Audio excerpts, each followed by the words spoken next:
আসসালামু আলাইকুম ভাই, কেমন আছেন? আছি আলহামদুলিল্লাহ। ভিডিওটাই দেখতে খালি। হ্যাঁ ভাই, ভিডিওতে দেখছেন খালি। অনেক অসাধারণ একজন পাবলিক আপনি ভাই। থ্যাংক ইউ ভাই আমি কি বলবো বুঝতেছি না, খুবই নার্ভাস হয়ে আছি ভাই। আমি আপনার বাইক আর টি-শার্ট আপনার গেটআপ দেখে আমি বুঝে গেছি আপনি মোটকো। আপনার শুনে খুব ভালো লাগলো। আসলে আপনাদের যে ভালো লাগে, আপনাদের যে বহিঃপ্রকাশ, এটা আমার জন্য একটা ইন্সপিরেশন বলা যায়, অনেক বড় একটা অনুপ্রেরণা। যেসব কাজ আপনার দ্বারা অনুপ্রাণিত হচ্ছে, আমরা অনেক ইন্সপায়ার পেয়েছি আপনার ব্লগ দ্বারা, এগুলো চালিয়ে যাবেন অবশ্যই। ভাই কিছু মনে না করলে একটু চা খেয়ে যায়। চা শিওর প্লিজ। বাইকার ভাই হুট করেই দাঁড়ালেন পিছন থেকে দেখে। আমি অবশ্য আমার গোপ্রোর ব্যাটারি শেষ, দেন এখানে দাঁড়িয়ে ব্যাটারিটা চেঞ্জ করতেছিলাম। আপনার সাথে যে দেখা হবে এবার আমি তো বুঝতেই পারি না। আমি ওই পাশে যাইতেছিলাম, আমি বলি বাইরে চেনা লাগে কই দেখছি মোটকো, নিশ্চয়ই মোটকো এখানে। আচ্ছা, আমি ঘুরে এসে আবার আসছি, তারপর শিওরেছি আপনি ওইটা। আচ্ছা যাক, শুনে খুব ভালো লাগলো ভাই, কষ্ট করলেন আপনি। আচ্ছা হেলমেটটা একটু খুলি, আসেন এইদিকে বসি ভাই।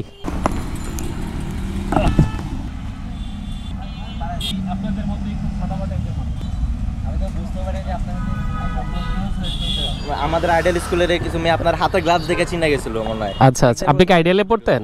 না আমি আইডিয়ালে পড়ি না, আমি এই কলোনির মডেল স্কুলে পড়তাম। আচ্ছা আচ্ছা আইডিয়ালের সাথে আমার বন্ধু বান্ধব ছিল আর কি। আচ্ছা, ফ্রেন্ড সার্কেল ছিল। আচ্ছা আচ্ছা যাক, ভালো লাগলো শরীফ ভাই, আপনি অন্তত আমার ভিডিও দেখে ট্রাই করেন ট্রাফিক রুলস মানার বা একটা নিয়ম মেনে বাইক চালান। অনেকেই পুলিশের ভয়ে আপনার হেলমেট ক্যারি করে বাট ইউজ করে না। বেসিক্যালি পুলিশ আপনাকে রিকোয়েস্ট করবে কেন? করবে এই কারণে আপনার সেফটির জন্য, যাতে আপনি ভালো থাকেন। হ্যাঁ, সবকিছু বাংলাদেশের একজন জেনুইন যদি কোনো ব্লগার থাকে এটা হচ্ছে আপনি।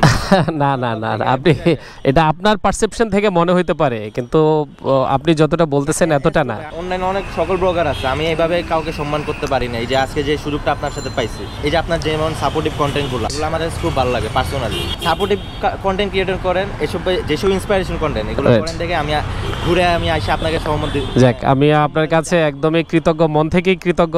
আপনি আপনার একদম ব্যস্ত সময় থেকে ঘুরে আবার আসছেন। আমি ব্যস্ত না ভাই, ঠিক আছে, আপনার সময় আপনার কাছে নিশ্চয়ই দামি। মানুষের সময় যে দাম আছে এটা আমরা অনেক সময় বুঝতে চাই না। আমরা হয় না যে খামখেয়ালি ভাবে রাস্তা মানুষের 2টা সেকেন্ড আটকে দিলাম। কিছু সময় দেখেন আপনি পরীক্ষার আগ মুহূর্তে, আর সময় নাই হাতে, আপনি যদি 30 সেকেন্ড জ্যামে থাকেন, আপনি খুব ভালো করে বুঝবেন যে এই সময়টা আপনার কাছে কতটা ভ্যালুয়েবল। যে পেশেন্ট অ্যাম্বুলেন্সে জ্যামে আটকা থাকে সে বুঝে যে এই টাইমটা তার কাছে কত মূল্যবান। এইটা ভাবতে হবে ভাই, শুধু আপনার কথা আপনি ভাবলে হবে না, সামগ্রিকভাবে সবার কথাই ভাবতে হবে। এটা মানুষের বিবেক, আর কিছুই না। শরীফ ভাই দোয়া রাখেন।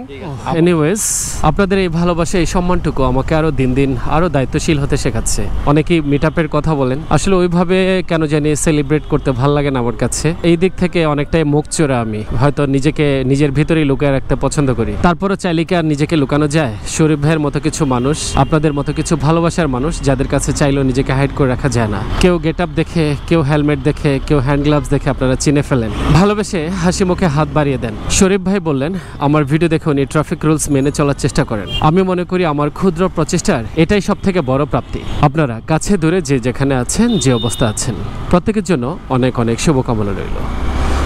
ভালো থাকবেন সবাই, আল্লাহ হাফিজ।